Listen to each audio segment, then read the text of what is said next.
أعوذ بالله من الشيطان الرجيم. وإذ قالت طائفة منهم يا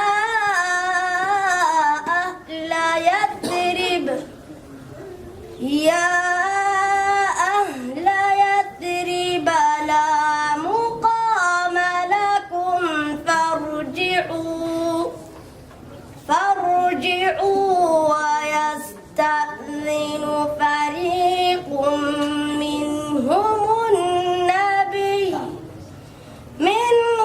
النبي يقولون إن بيوتنا عورة وما هي بعورة إن يريدون إلا فرارا ولو دخلت عليهم من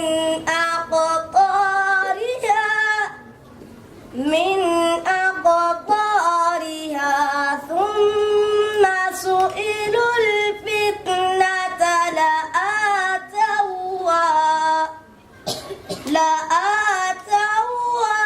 وما تلبثوا بها إلا يسيرا ولقد كانوا عاهدوا الله من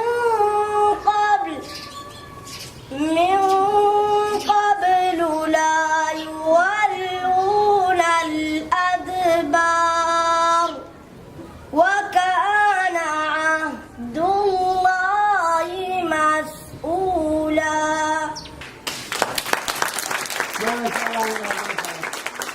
ما شاء الله رعيت. ما شاء الله. شنو عندك؟